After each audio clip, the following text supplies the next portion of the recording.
पूरा करने के लिए अब बैंक लोन देता है। ये तो बात हुई एक आम इंसान की। क्या कभी आपने सोचा है कि अगर किसी देश के पास पैसा कम पड़ जाए, कोई पड़ोसी देश उसकी मदद को आगे ना आए, तो फिर उसकी मदद कौन करता है? ये काम करता है वर्ल्ड बैंक। हालांकि सुनने में जितना आसान लगता है उतना है नहीं। तो दोस्तों, आज इस वीडियो में हम वर्ल्ड बैंक की बात करेंगे। कैसे काम करता है ये बैंक, कब और क्यों इसकी शुरुआत हुई, इस पर भी चर्चा करेंगे। वर्ल्ड बैंक, जिसे लेकर बहुत से लोगों को लगता है कि ये बैंक शेड्यूल्ड कमर्शियल बैंक की तरह काम करता है। अगर आप भी ऐसा सोचते हैं तो आप गलत हैं। वर्ल्ड बैंक का काम करने का तरीका बिल्कुल अलग है। इसके कामकाज का तरीका आपको बताएं उससे पहले इसका इतिहास जान लीजिए। ये बात है वर्ल्ड वॉर 2 के दौर की। उस वक्त बहुत सी कंपनियां डूबी, कई देशों को आर्थिक चोट लगी। जाहिर है ये पूरी दुनिया में शांति स्थापित करने की बहुत ज्यादा जरूरत थी। इसके अलावा जो नुकसान हुआ उसे पीछे छोड़ आगे सब कुछ ठीक करने की जद्दोजहद भी थी। जो देश बुरी तरह से बर्बाद हुआ, उनके आर्थिक विकास पर भी ध्यान देने की आवाज उठी। सेकेंड वर्ल्ड वॉर ने न सिर्फ ट्रेडिंग पर असर डाला था, बल्कि लोगों के जीवन को अस्त व्यस्त कर दिया था। इन सभी का पुनर्विकास करने के मकसद से international bank for reconstruction and development की योजना स्वीकार की गई। ये एक इंटरनेशनल फाइनेंशियल इंस्टीट्यूशन है जो ग्लोबल लेवल पर जाना जाता है। इसकी स्थापना 1944 के ब्रेटन वुड्स कार्यक्रम में IMF यानी इंटरनेशनल मॉनिटरी फंड के साथ की गई थी। IMF और वर्ल्ड बैंक दोनों एक साथ मिलकर काम करते हैं। वर्ल्ड बैंक अलग अलग परियोजनाओं के लिए थोड़ा गरीब या मिडिल इनकम वाले देशों को लोन प्रदान करता है। ये UN यानी यूनाइटेड नेशंस का भी एक बहुत अहम हिस्सा है।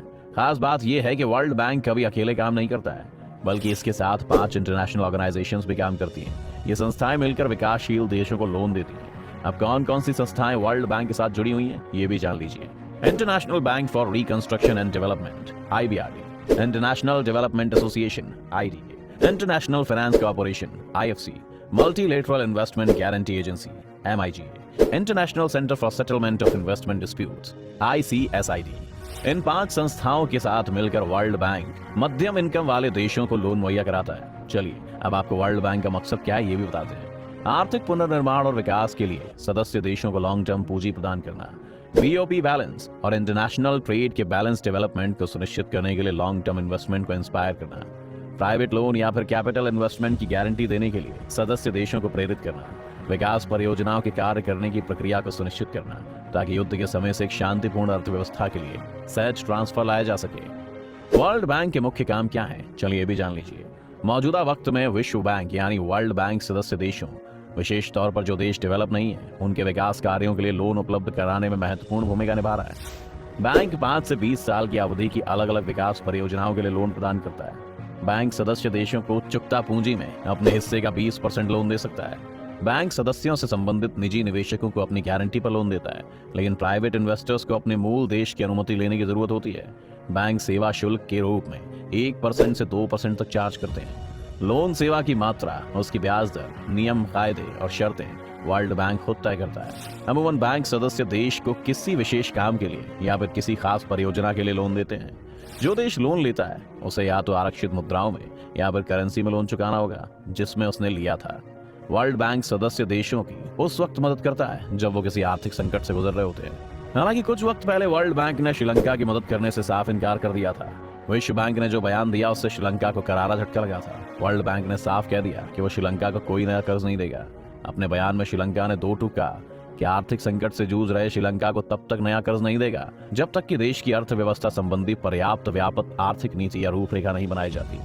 कुछ वक्त पहले खबरें आई थी कि वर्ल्ड बैंक श्रीलंका को आर्थिक संकट से बचाने के लिए ब्रिज लोन या नया लोन देने की सोच रहा है, लेकिन बैंक ने कहा कि वो पहले से आवंटित संसाधनों में परिवर्तन कर रहा है ताकि आवश्यक दवाएं या नकद सहायता दी जा सके। इतना ही नहीं, विश्व बैंक ने श्रीलंका को नया लोन देने से इनकार कर दिया। बैंक ने कहा कि हमें श्रीलंका के लोगों की चिंता है और हम अंतरराष्ट्रीय मुद्रा कोष और बाकी विकास साझेदारों के साथ मिलकर काम कर रहे हैं और देश की आर्थिक बदहाली को बहाल करने के लिए उचित कदम उठा रहे हैं। वर्ल्ड बैंक को हर देश की स्थिति पता होती है, उसी के हिसाब से वो उसकी मदद करता है। जैसा कि हाल ही में वर्ल्ड बैंक ने ऐलान कर दिया था कि आने वाले वक्त में बहुत सारे देश दिवालिया घोषित हो सकते हैं। इनमें 107 देश शामिल थे। दिलचस्प बात यह है कि वो बैंकरप्ट होने वाले इन देशों में अमेरिका जैसा देश भी शामिल है। वर्ल्ड बैंक का कहना है कि आज नहीं तो कल वो वक्त जरूर आएगा। दिलचस्प बात यह है कि इस लिस्ट में भारत का नाम कहीं नहीं है। चलिए अब आपको ये भी बताते हैं कि वर्ल्ड बैंक के कौन कौन से देश सदस्य हैं।